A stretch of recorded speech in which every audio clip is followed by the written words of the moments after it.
برائی اور بھلائی کا راستہ دکھا دیا، برائی اور بھلائی کا راستہ دکھا دیا۔ اس میں سے کسی ایک راستے کو چن کر چلنے والا انسان ہے، اور انسان کو چلنے کی قوت دینے والا رحمان ہے۔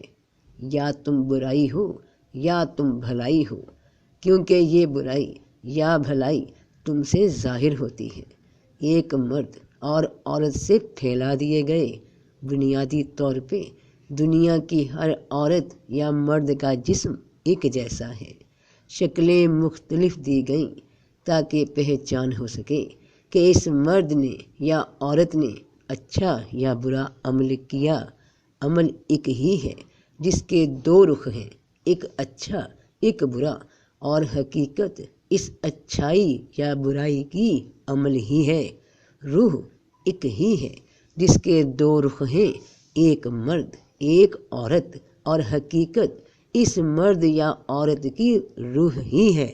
انسان سے اچھائی تب ظاہر ہوتی ہے جب اسے اس بات کا خیال ختم ہو جائے کہ میں دیکھ رہا ہوں، میں سن رہا ہوں۔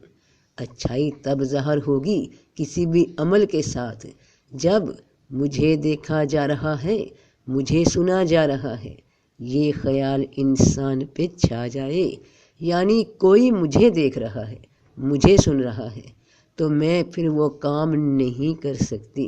جب تو کی کیفیت میں ہوں تو روح پھر وہ کام نہیں کر سکتی جب تو کی کیفیت میں ہو، اور جو وہ کیفیت میں کر جاتی ہے۔ جب یہ خیال دل میں اٹھتا ہے ایک انسان کے کہ میں دیکھ رہا ہوں، تو پھر اس کی کیفیت یہ ہوتی ہے کہ میں ہی سب کو دیکھ رہا ہوں، کوئی مجھے نہیں دیکھ رہا۔ جب یہ خیال دل میں اٹھتا ہے کہ میں سن رہا ہوں، تو پھر اس کی کیفیت یہ ہوتی ہے کہ بس میں ہی سن رہا ہوں، کوئی مجھے نہیں سن رہا۔ اور اسی زوم میں دوسرے کی اصلاح کی کوشش ہوتی رہتی ہے کہ اسے سنایا جائے، اسے دکھایا جائے اپنا نظریہ، مگر اپنی اصلاح کی جانب نظر نہیں اٹھتی، کان توجہ نہیں کرتے۔ کریں گے بھی کیسے جب یہ احساس ہی گوا دیں کہ سنے جا رہے ہیں۔